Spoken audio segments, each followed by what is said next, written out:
நீங்கள் பார்த்து கொண்டிருப்பது நியூஸ் 20D தமிழ் உண்மை செய்திகள். வணக்கம். திருச்சி மாநகராட்சி பட்ஜெட் விளக்க கூட்டத்தில் அதிமுக கவுன்சிலர்கள் வெளிநடப்பு.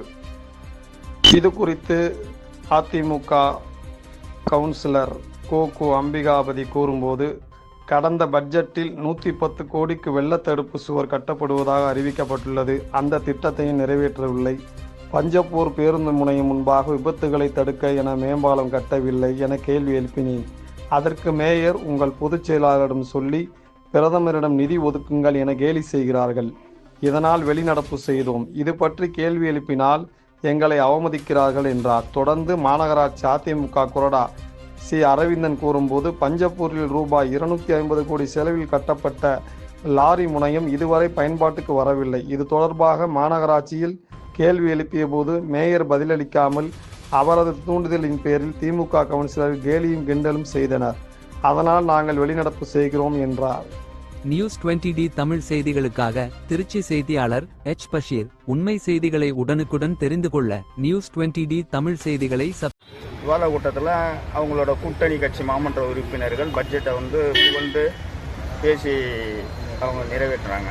அதே போல் நமது அதாவது நிதிக்குழு தலைவர் பட்ஜெட்டை சிறப்பாக பேசிகிட்டு இருக்கும்போது, பஸ் ஸ்டாண்டை நாங்கள் 20 வருஷம் 30 வருஷம் நடக்காத ஒரு பஸ் ஸ்டாண்டை நாங்கள் திறந்துருக்கோம், அதை நீங்கள் குறை சொல்கிறீங்க அப்படின்னு சொல்கிறார். அதற்கு நமது திருச்சிராப்பள்ளி மாநகராட்சி அதிமுக மாமன்ற உறுப்பினர்கள் சார்பாக 250 கோடி ரூபா அதே பஞ்சப்பூர் பஸ் ஸ்டாண்டில் லாரி முனை என்ற பேரில் 2 வருஷமாக கட்டி அந்த கட்டணம் அப்படியே இருக்குது. இது வரைக்கும் அது செயல்படாமையே இருக்குது. அதே போல் காய்கறி சந்தை கட்டுறேன்னு சொல்லிட்டு நம்ம ஆட்சி காலத்தில் நம்ம புவி வெப்பமயமாவதில் தடுக்கிறதுக்காக நமது ஒவ்வொரு உறுப்பினர்கள் மற்றும் பொதுவான மக்கள்கிட்ட இருந்து 3000 ரூபா மணிக்கு நம்ம ஒவ்வொரு மரக்கன்று நட்டு அந்த இடத்துல அது பசுமையான இடமா நம்ம வச்சிருந்தோம். அந்த இடத்துல காய்கறி சந்தை கட்டுறேன்னு சொல்லிட்டு அந்த பசுமையான அந்த மரம் செடிகள்லாம் அகற்றி விட்டாங்க.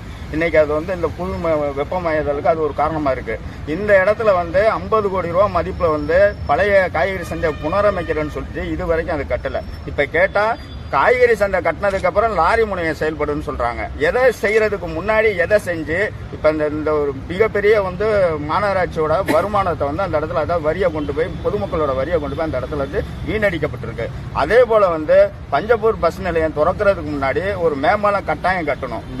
அது மிக விபத்துக்குள்ளான பகுதியாகவே இந்த பஞ்சப்பூர் பஸ் ஸ்டாண்டு இப்போ கையெழுப்படு. அதற்கு கேட்டாக்கா இது உங்க பொதுச் செயலாளர்கிட்ட சொல்லி மோடிட்ட எங்களுக்கு பர்மிஷன் வாங்கி கொடுங்க அப்படின்னு சொல்றாங்க. இவங்க ஆட்சியில் உட்காந்துக்கிட்டு மத்திய அரசு குறையும், நாங்க கூட்டணி வச்சிருக்க எங்களை இதுக்கு நிதி வாங்கி கொடுங்க அப்படின்னு சொல்றாங்க. அதே போல நம்ம 110 கோடி ரூபாய் அந்த வெள்ள தடுப்பு சுரப்புன்னு சொல்லி இது வரைக்கும் அது செயல்படுத்தல. இதெல்லாம் செயல்படுத்தாததை கண்டிச்சு போன பட்ஜெட் தாக்கல் அன்னைக்கு வெளிநடப்பு பண்ணதுக்கு இன்னைக்கு அவங்க கிண்டலும் கேலியுமாக இதை அவங்க பேசி வருகின்றனர். இதனை கண்டித்து இதனை மேயர் அவர்களும் இதற்கு சப்போர்ட்டாகவே அவங்களுக்கு தூண்டி விட்டு பேசுற மாதிரியே இருக்கு. இதனை கண்டிச்சு நாங்க 3 மாமன்ற உறுப்பினர் வெளிநடப்பு செய்யறோம்.